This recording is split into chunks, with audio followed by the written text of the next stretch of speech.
Hey, this is Paolo. Today I'm going to show you how to brew pu'er tea. So first off, we want to find about 5 grams of tea. This is a good amount to start, but later on you can increase as you like. So this is how 5 grams look like. So this is 5 grams when it's a cake. And this is 5 grams when it's loose leaf. So the loose leaf obviously occupies more space. Now, this is how 5 grams look once you put it in a vessel. So in a gaiwan, this is roughly how your gaiwan will look like once the tea is wet. And in a teapot, about the same. This is a 120 milliliter teapot. So 5 grams look about like this once you wet. Now you don't need to be very precise, this is just an amount to start. Right, so first, the water. This is a normal kitchen electric kettle, nothing special. This one is though metal instead of plastic, makes the flavor more pure because you don't feel the plastic in the taste. You can use filter water, you can use bottled water, you can use spring water. I would suggest not to use straight tap water, to at least filter it first, because you can really feel the taste, particularly in lighter teas. So, it's just a simple electric kettle.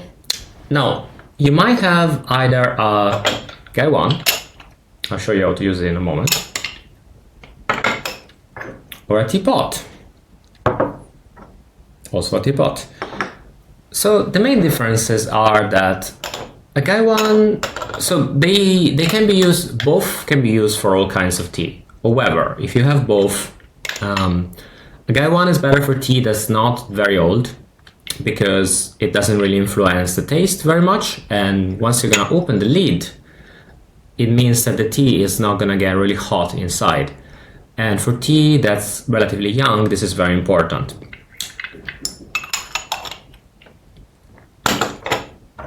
Porcelain teapot, same kind of concept. Porcelain, so it's not going to influence the taste very much, but it's going to keep the heat a bit more. Now this is a Yixing teapot, particularly it's called Hongni, so it's red sand, Hongni. There's also available in darker kind of clays. Generally, again, you can use this teapot with any kind of tea, but I usually wouldn't use it for tea that's for pu'er that's between 0 and 5 years old. I would start from pu'er that's 5 years old or older. And again, this is because I was saying before, the teapot will keep the tea very hot. So if it's a younger and delicate tea, it might get a bit of an astringent or burnt flavor. This is not particularly important, it's just if you have both, you can choose which one to use, but if you only have one of the two, that's completely fine. You may have a filter, or you may not. I usually don't use a filter, but if you're gonna use it, you're just gonna put it on top of your fairness pitcher, Gongdao Bei, in this way, so that you will be pouring in this way. Cup. Again, you can use a lot of different cups. These teapots will make about 2 of these different cups, or 3 if it's quite empty. Yeah, you will see right now in the demo. That's it. That's everything you need. So you can buy a kit with either a gaiwan or a teapot and a few cups and a fairness pitcher. The links will be in the video.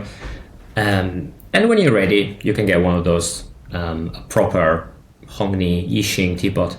By the way, you shouldn't buy Yixing from just about anywhere. In fact, you really shouldn't buy it anywhere if you don't know what you're doing, because most modern Yixing has chemicals, particularly barium, that may or may not be toxic. We don't know if they are.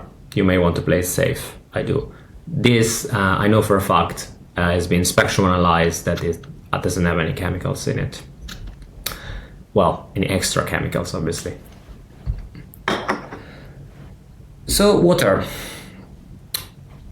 At first, if you don't really know what you're doing, it's easier and safer to start with a temperature of about 90 degrees. So that sounds like at some point the kettle will start boiling, will start going brrr. That's about 75 to 80. This. And at some point between that, when it starts boiling and when it finishes boiling, you're gonna stop the boil. I think this is about 85 to 90, judging by the sound. There we go. Now, if by any chance your water is too hot, there's a very easy trick you can do, which is simply put the water in the Gongdao Bay first.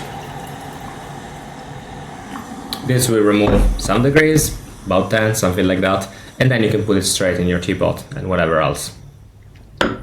Oh, I forgot. One more thing you will need, we call this a waste basin. So I will put this on the side.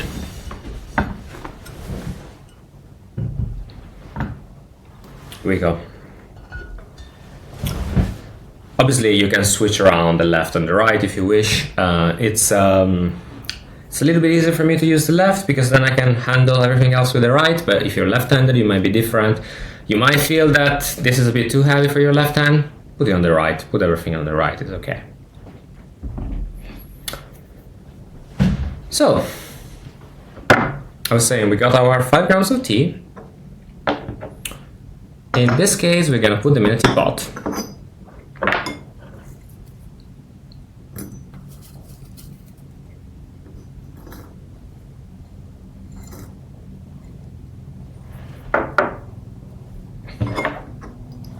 Tea in the teapot.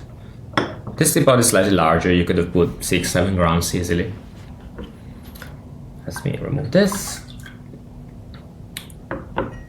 Okay, so for the first infusion, we'll put some water in. Our water is about 90 degrees.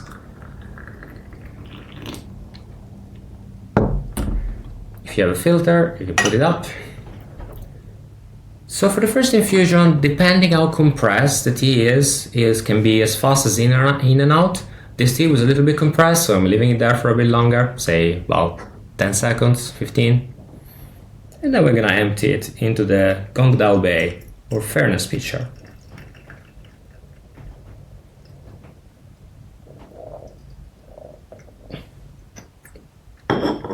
I use the filter this time, later I will show you how to do without. We're gonna wash the cups. So I have 1 cup here, but I could very well have 2 if I'm having tea with 2 people.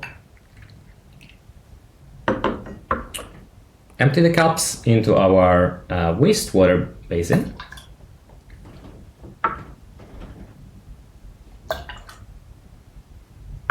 And empty the rest of the tea in the wastewater basin as well. Now what happened here? We generally do not drink the first steeping of a tea unless we know for a fact that the tea is definitely pesticide free and is also not very old. So both doubting that there might be pesticide or the tea has been aged for a while, so there's fermentation fungus going on. Both of those, this is a standard thing for most pu'ers, so that's the main reason we do not drink the first infusion. Now you can be as ritual or as casual as you want about this. It can be an offering to the earth, or it can simply be something we don't drink. That's completely up to you. Right, so usually when I'm doing this, if I'm not talking, one of the first things I want to do is smell how the tea was. Both from the Gongdao Bay, but also, even more importantly, from the teapot. It might be a bit hot to smell directly from here, so in that case we smell from the lid. Smells like pu'er. The water right now has been here for a while. The temperature has not decreased by that much, so I'm still gonna use it without reboiling it.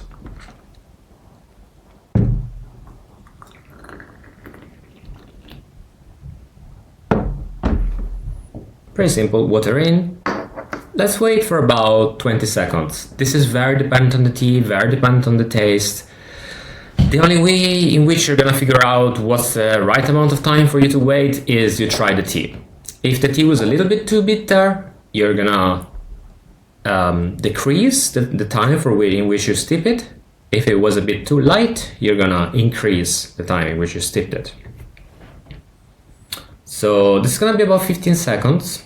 Probably can be quite light. Let's see.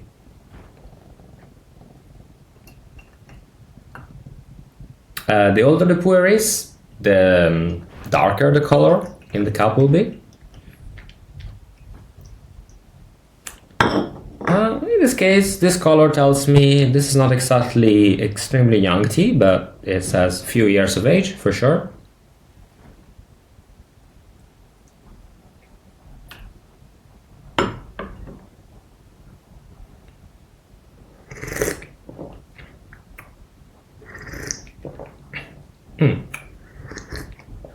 Okay, the taste of this is about right.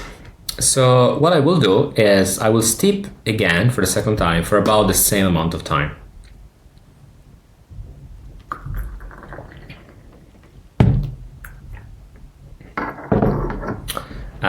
I'm gonna discard this because it's late in the day and I don't want to drink too much tea, but obviously you can drink it.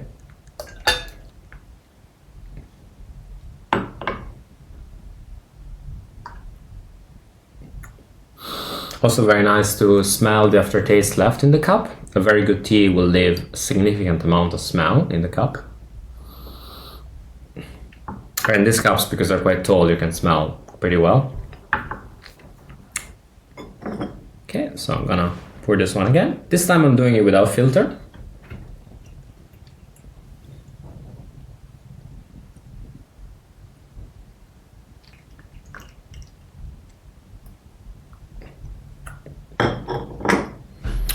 As it happens, there is not much debris into it, but assuming there's more debris, what I do is that simply at the end, assuming there's a bit of debris in the end, I simply put this in the wastewater basin. That's how you do it without a filter.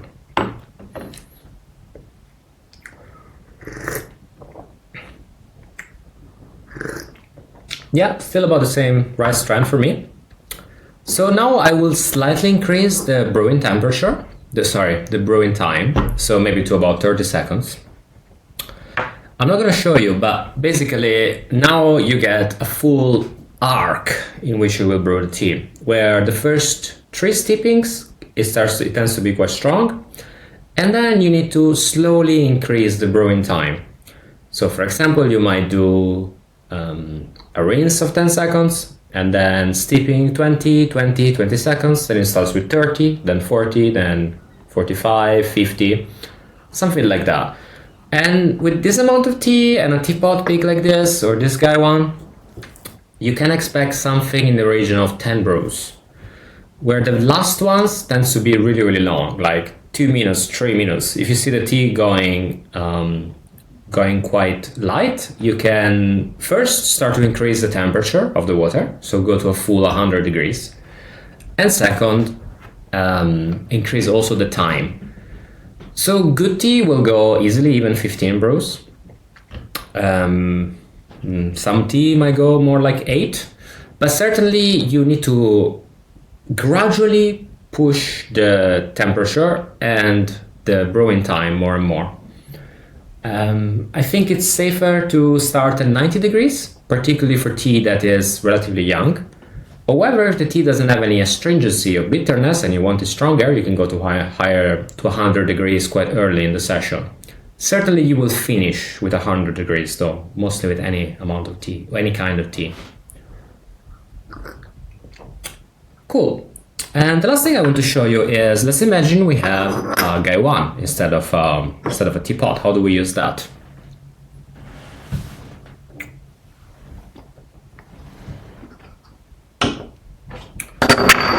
So it's pretty simple. There's a little bit more of a technique to it. Oh, I want to show you one more thing about a teapot actually. The correct way to hold the teapot, well anyway, the easiest way is this. So you have your 2 fingers here, as if it was a pen, and then you have this finger here. Now, some teapots have a hole on the top. You do not want to cover the hole, otherwise the water is not gonna come out. I'll demonstrate what I mean with this teapot.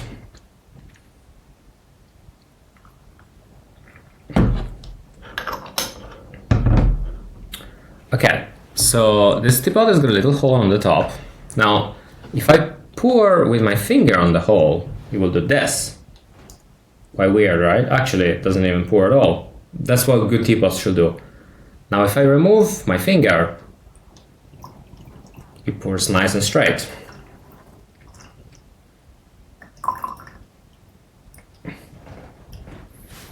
Right.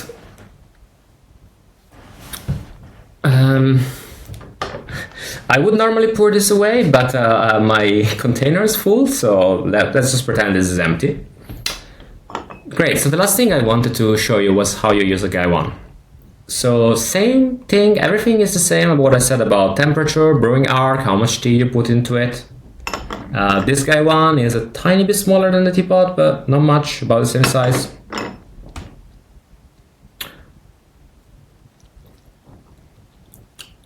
If I could have, I would have perhaps reboiled the water to get it back to 90. You might want to reboil it every 5 minutes or so, something like that. Anyway, I put on water in the Guy 1, I close it, I wait for my usual 20 seconds, and then what I do is, I'll show this close to the camera so you can see, I pull the top a little bit back so it leaves a little bit of a hole.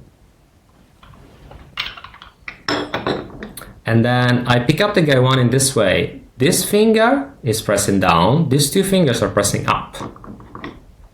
Like so. Hope you can see, oops. And then I just tilt it in the Gondal way. And that's how it should look like.